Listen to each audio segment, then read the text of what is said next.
पुत्र की दीर्घायु के लिए माताओं ने किया पूजन अर्चन, रखा जीवित पुत्री का व्रत, प्रशासन रहा पूरी तरह मुस्तैद। पुत्र की दीर्घायु के लिए शहर से लेकर ग्रामीण क्षेत्रों में व्रती महिलाओं ने पूजन अर्चन किया तथा जीवित पुत्रिका का व्रत रखा। गंभीरपुर, बिशया, बसीरहा, रानीपुर रजमो, उत्तरगांवा, बिंद्रा बाजार, मोहम्मदपुर, दयालपुर, सिंघड़ा, अरारा, बेलऊ समेत अनेकों गांव में व्रती महिलाओं ने आज शुक्रवार को मंदिरों में गोठ बनाकर पूजन अर्चन किया। आपको बता दें, महापर्व छठ के बाद जीवित पुत्रिका को सबसे कठिन व्रत में से एक माना जाता है। इस दिन महिलाएं अपनी संतान की लंबी आयु और स्वस्थ जीवन के लिए 24 घंटे का निर्जला उपवास करती हैं। हर साल अश्विन माह के कृष्ण पक्ष की अष्टमी तिथि के दिन जीवित पुत्रिका का व्रत रखा जाता है। धार्मिक मान्यताओं के अनुसार व्रत रखने से संतान दीर्घायु होते हैं और उन पर आने वाले संकट टल जाते हैं। व्रत को कई जगह जीवित पुत्रिका तो कई जगह जीवतिया के नाम से जाना जाता है। पौराणिक मान्यताओं के अनुसार महाभारत युद्ध के दौरान जब द्रोणाचार्य की मृत्यु हुई तो इसका बदला लेने के लिए उनके पुत्र अश्वत्थामा ने क्रोध में आकर ब्रह्मास्त्र चला दिया, जिसकी वजह से अभिमन्यु की पत्नी उत्तरा के गर्भ में पल रहे बच्चे की मौत हो गई। तब भगवान श्री कृष्ण ने उत्तरा की संतान को फिर से जीवित कर दिया। बाद में उस बच्चे का नाम जीवित पुत्रिका रखा गया। कहते हैं तभी से अपनी संतान की लंबी आयु के लिए माताएं जीवित पुत्रिका का व्रत करने लगी। इस दौरान प्रशासन पूरी तरह मुस्तैद रहा और जगह जगह पुलिस की ड्यूटी लगाई गई। पुत्र के दीर्घायु और मंगल कामना को लेकर अतरौलिया में माताओं ने रखा जीवित पुत्रिका व्रत। अतरौलिया में शुक्रवार की शाम स्थानीय नगर पंचायत और ग्रामीण इलाकों में माताओं बहनों ने निर्जल व्रत रखकर अपने पुत्र के दीर्घायु और मंगल होने की कामना के साथ पूजन अर्चन किया। नगर पंचायत तथा ग्रामीण इलाकों में जगह जगह व्रती महिलाओं द्वारा गोठ बनाए जाने पर जहाँ शाम को माताएं इकट्ठा होकर पुत्र उपासना के पर्व पर पूजन अर्चन किया। नगर पंचायत के पूरब पोखरा पर, पश्चिमी पोखरा पर शाम 4 बजे से कस्बे के अलावा ग्रामीण इलाकों की माताओं का आना जाना शुरू हो गया। व्रती महिलाओं द्वारा बनाए गए गोठ के पास बैठकर धूप दीप के साथ ईश्वर की पूजा अर्चना की गई।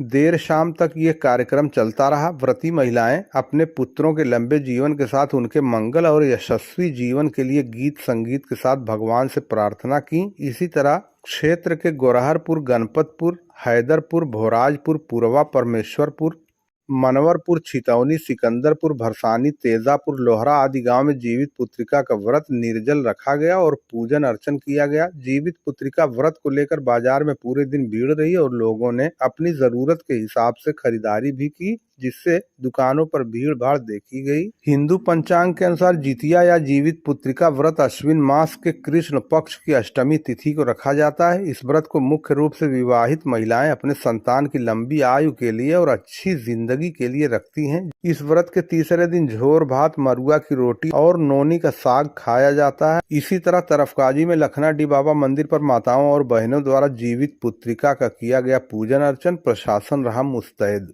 ग्राम सभा तरफकाजी में लखनाडी बाबा मंदिर पर माताओं और बहनों के द्वारा आज शुक्रवार को जीवित पुत्रिका का पूजन अर्चन किया गया। बता दें, पूजन अर्चन सूर्य ढलने से पहले किया गया। इस मौके पर महिलाओं का भारी संख्या में हुजूम लखनाडीह मंदिर पर इकट्ठा हुआ। गांव की महिलाओं ने बताया कि जगह जगह गोलाकार में महिलाएं एकत्रित होकर पूजन अर्चन करके निर्जल व्रत रखकर पुत्रों की लंबी उम्र की कामना करती हैं। इस कार्यक्रम को और सुशोभित बनाने के लिए संजय चौहान ने लाइट और गाजे बाजे की व्यवस्था कराई। कार्यक्रम उपस्थित आशीष यादव, बीरू, अर्जुन, राहुल तूफानी ने महिलाओं की सहायता की तथा प्रशासनिक अमला सुरक्षा के दृष्टिगत मौजूद रहा। आपको बता दें, जीवित पुत्रिका व्रत को लेकर लालगंज, देवगांव, गोसाई बाजार, निहोरगंज, कंजहित आदि बाजार पूरी तरह गुलजार रही और फल आदि की खरीदारी के लिए बाजार पूरी तरह खचाखच भरी हुई देखी गई। सबसे पहले अपना परिचय बताएं।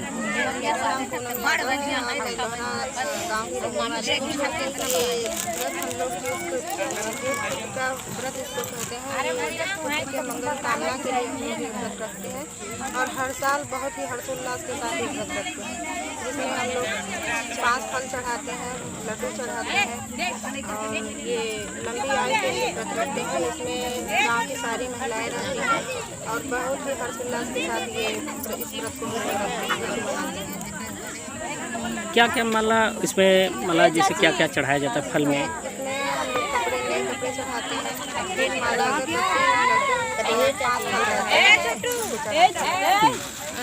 सबसे पहले अपना परिचय बताएं आप।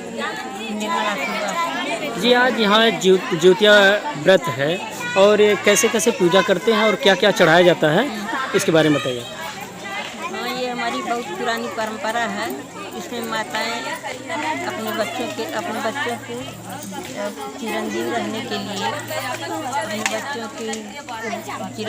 के लिए, उनकी एक कामना करते हैं और इसमें चढ़ाने के लिए सभी एकत्रित होती हैं, माता लोग एकत्रित होती हैं। यहाँ पे भारी संख्या में आती हैं, वहाँ दीपक जलाती हैं, फल रहता है और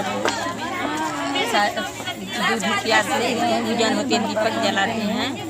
और फल क्या क्या चढ़ाया जाता है? फल में सेब चढ़ाती हैं, केला चढ़ाती हैं, नारियल और अनानास इत्यादि सभी फल चढ़ाती हैं, लड्डू चढ़ाती हैं, घी से दीपक जलाती हैं, यही सब करती हैं। और